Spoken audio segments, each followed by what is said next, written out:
বিনিয়োগ ও কর্মসংস্থানের অভাবে বাড়ছে দারিদ্রতা। এছাড়া জিনিসপত্রের বাড়তি দাম, কর্মসংস্থানের অভাব এবং উচ্চ মূল্যস্ফীতিকে এর কারণ হিসেবে দেখছেন সমাজ বিশ্লেষকরা।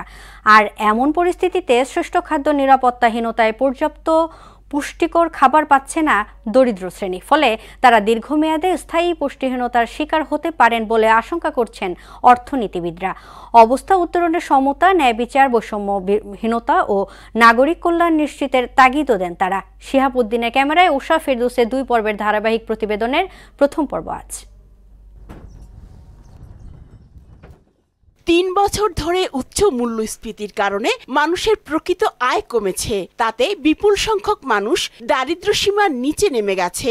বেসরকারি গবেষণা সংস্থা power and participation research centre পিপিআরসির সাম্প্রতিক এক জরিপ বলছে, দেশে দারিদ্র্যের হার প্রায় 28%। খাইদাই মনে করো যে চলাফেরা করে এটা বই থাকলে ফির আবার মধ্যে আন্তবা করা না। বাজার অনুযায়ী এই ইনকাম দিয়ে সংসার চলে না। 5 টাকা ভাঙছি অন্তধারে 1 বস্তা ভাঙি 50 টাকা 60 টাকা। পিপিআরসির প্রতিবেদনে দেখা যায়, শহরের একটি পরিবারের গড়ে মাসিক আয় 40,578 টাকা, খরচ হয় 44,961 টাকা।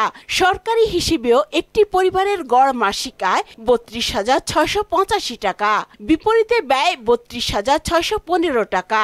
মাস শেষে কপটদক্ষিণ ওই পরিবার। ইনকাম তো বাড়ছে না, যে ইনকামের মধ্যে চলা লাগে।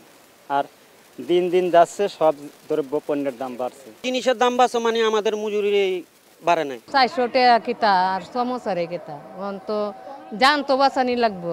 কি করাম তো না চলে কি করাম কই যাই করম তো লাগবো। উচ্চ মূল্যস্ফীতির প্রভাবে দরিদ্র শ্রেণী আরো দরিদ্র হয়েছে। নিম্ন আয়ের অনেকেও দরিদ্র সীমার নিচে চলে গেছে। লাগে হলো 700, কাম করি বাড়ি 500, তাহলে আরো 200 টাকা ঘাটতি, খুব কষ্ট আছে। শ্রমিক দেখা যায় ন্যায্য মূল্য যেটা বাড়ে তো না, কাজ তো নাই, আরো কমে। অর্থনীতিবিদরা বলছেন, মূল্যস্ফীতির অনুপাতে মজুরি না বাড়া এবং সরকারি বেসরকারি বিনিয়োগে স্থবিরতাই এর মূল কারণ। বাংলাদেশের দরিদ্র মানুষের সংখ্যা বাড়ছে, সেটা করোনার কনটেক্সটে, ইভেন বর্তমানে মূল্যস্ফীতিকে যদি তার সাথে যুক্ত করেন, মূল্যস্ফীতির কারণে বাংলাদেশের মজুরির বাড়ার পরিমাণটা হচ্ছে 6% কাছাকাছি।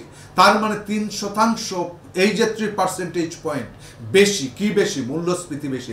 অতএব সেই মূল্যস্ফীতি আপনার আয় যতটুকু করেন সেটাকেও কি করছে? খেয়ে ফেলছে। অতএব সেই দেশে তখন দরিদ্রতা, পভার্টি রিডাকশন কমানোটা অনেক কষ্টসাধ্য। অন্তর্ভুক্তিমূলক প্রবৃদ্ধি, বৈষম্যহীন বন্টন ও অর্থনৈতিক কর্মকাণ্ড বাড়িয়ে দারিদ্র্য কমিয়ে আনার তাগিদ দেন এই অর্থনীতিবিদ। কর্মসংস্থান সংকুচিত হওয়ার কারণেও মানুষ কিন্তু কাজ পায় না, তখন দরিদ্রের সংখ্যা বাড়ে।